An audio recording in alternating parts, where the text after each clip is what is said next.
If terrorists attack Portland, would emergency workers be prepared? As KPTV's Jim Hyde reports, that's exactly what officials were trying to figure out today. In tents outside the ER here at Emmanuel Hospital, the staff have set up a triage section to sort out the seriousness of the injuries caused by terrorists. Terrorists set off an explosion in downtown Portland. But so as not to bring the city center to an actual halt, Portland International Raceway, complete with a mock-up of downtown, stands in during this drill. Got 6 officers and 2 vehicles coming your way. Impacts of the faux explosion ripple through the metro area, from North Portland to David Douglas High, Beaverton, and Emmanuel Hospital. Victims come by bus, car, ambulance to Emmanuel. First, they need to be cleansed of the toxins from the fictional dirty bomb. Got a chest injury here. Then the emergency care staff try to learn what's wrong with them, and not only the wounds that are visible. The explosion was horrific. I think they're dead. High school student actors play some of the victim roles. Other volunteers from the community, also sporting garish wounds worthy of the best Halloween makeup artists, stand in too. Hospital staff say they're taking it seriously. It's a little overwhelming, but at the same time we've been trained. I'm an emergency room social worker, so this is part of the job. This is what we do day to day, and then it's just kicked up a notch today. The wounded and burned just keep on coming. At OHSU, Portland's other trauma center, some role players show up with an attitude of wanting to help their neighbors learn to deal with such a mass casualty event. It took a bit of time for the paramedics to come and get to us. I think in that time, if I was capable or able, I think it'd be really good to have the training to treat others around me and just try to get them stable until they can be seen by the professionals. The people portraying the injured in the Portland event are working in conjunction with disaster drills in Phoenix, Arizona, and in Guam. Homeland Security Department spokeswomen call it the biggest such exercise ever. What counts for the folks volunteering and working here is how well they and their neighbors are dealing with the trauma. I think we did very well, but every exercise is really about assessing how you can do better next time. And I think this has been really invaluable. The exercise and evaluation of the performance will continue into Friday in hope of being better prepared for the real thing. Jim Hyde, the 10 o'clock news. Homeland Security gets put to the test in a big And now drill for today. strippers. It was a disaster drill here in Portland. Here's a look at how it got started. Yeah, blow some stuff up.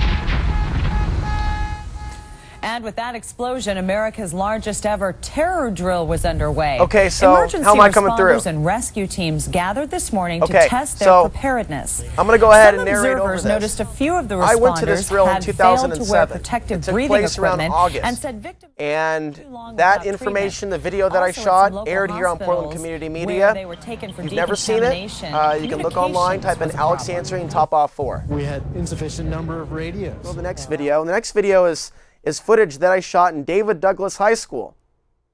And Michael Chertoff came to visit, who at that time was the head of Homeland Security. That guy looks like a gremlin, especially when he's photographed. David Douglas High School. You had all these different members of the military, military branches, Secret Service. You have the governor there. You had just so many different people were there. Yeah, that's the video. That's it.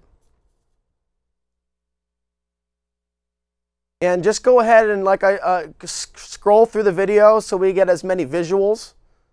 We want to show the type of people that are there.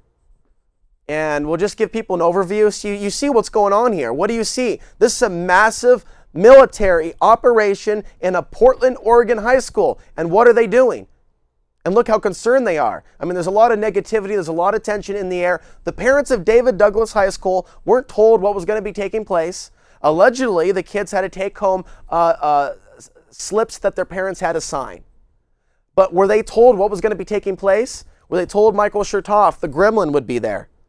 Were they told that all these other creepos would be there? Were they told that in the drill, as you might, oh yeah, get a photo op, lady. Yeah, you're with a real hardcore killer there. Yeah, isn't that sexy? Yeah, but why don't you go put on some zombie stripper makeup? Yeah, you'll do good in the Portland underworld. Oh my God, and just all the outfits, getting the uniforms next to the kids and the kids next to the uniforms.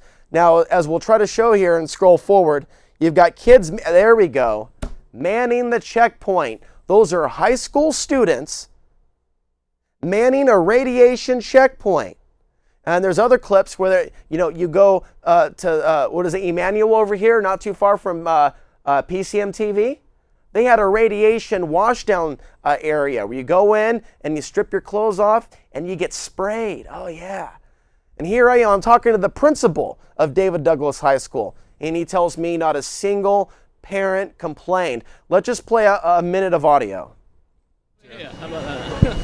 Did you officially request to be a part of it, or was something that they invited to you? We were invited to participate. Oh, this stuff gets me worked up. So your name, sorry? Randy Hutchinson, I'm the principal of David Douglas High School. Okay, and what's it been like trying to organize around this?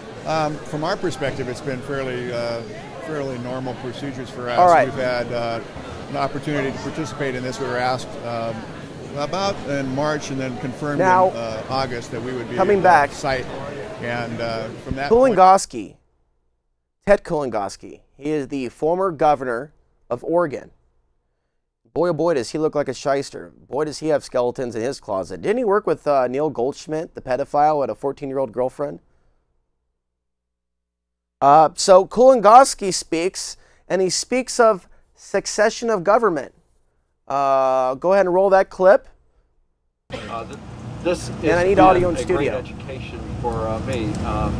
I'm actually going to fall into a trap that something serious is going to happen to me, and I'm going to have to trigger the succession clause of the Constitution, who becomes the governor in a time of emergency, and it's an interesting exercise. After I've been told the only thing I have to worry about is when they start putting the gloves on and those plastic latex things in there. This sounds like a good time to go back to some of that stock footage of the Portland zombie dance. But, play a little electronica music, just have a little, sound effect of Kulongoski saying succession of government. The succession clause of the Constitution, who becomes the governor in a time of emergency, and it's an interesting exercise. Having people twerking and have sounds of helicopters flying over, and maybe people twerking with the helicopter itself. They're just all different. You can look at Rihanna, the Grammy Awards, where she walks up on the stage like all sexy-like with like an army of stormtroopers behind her.